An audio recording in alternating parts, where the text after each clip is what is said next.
Sans eux, Israël ne serait pas ce qu'il est. Ce sont les 69 grandes figures francophones qui ont tant apporté à l'État d'Israël. Leur histoire vous est présentée par Eve Bocara. Salut à tous, c'est Eve Bocara. On se retrouve dans notre chronique sur les 69. Ces 69 Français qui ont contribué au développement, au rayonnement de l'État d'Israël. Et aujourd'hui, on va parler d'un des plus grands, sinon le plus grand mécène, le principal donateur d'Israël selon les mots de Shimon Peres, mais aussi le plus discret. On va parler de Gustave Leven. Gustave Leven est né le 7 mars 1914 à Paris. C'est le petit-fils de Narcisse Leven qui fut l'un des fondateurs de l'Alliance israélite universelle. Et Gustave Leven avait acquis sa fortune en achetant à la fin des années 40 les sources d'eau Perrier. De 48 à 52, la production de ces bouteilles Perrier d'eau gazeuse va passer de 30 à 150 millions de bouteilles. On connaît la prodigieuse histoire de Perrier, dont il se vend aujourd'hui, je crois, quelques 700 millions de bouteilles par an à travers 114 pays. Voilà.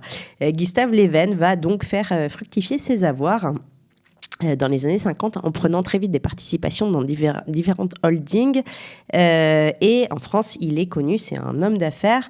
À succès, il est connu comme l'homme des coups en bourse. En 88, il n'hésite pas à soutenir Georges Perrebourg, le dirigeant de la société immobilière de gestion et de participation, dans son raid manqué contre la Société Générale, avec ses associés de l'époque, François Dalle, le fondateur de L'Oréal, et Jean-Louis Descours, celui des chaussures André.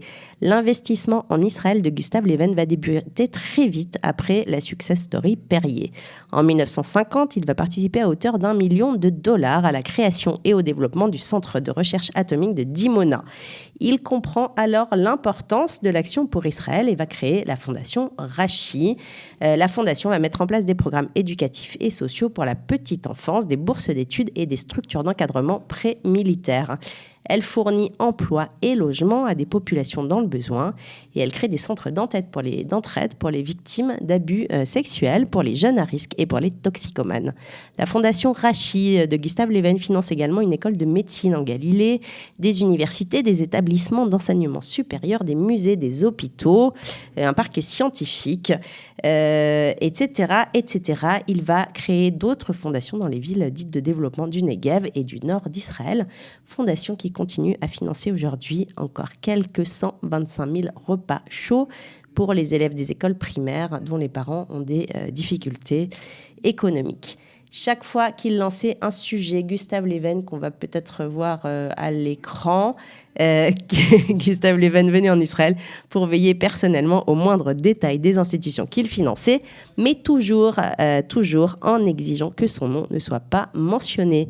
Son neveu, Hubert Leven, qui à sa demande avait créé la fondation Sakta avec les mêmes objectifs que la fondation Rachi en Israël, a pris le relais et a fusionné les deux associations sous le nom de Sakta Rachi.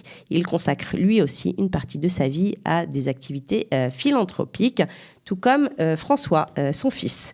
En 25 ans, Gustave Leven a ainsi donné à divers organismes et institutions israéliennes la fabuleuse somme de $2 milliards, à la condition expresse que son nom ne soit jamais mentionné de son vivant. À bientôt.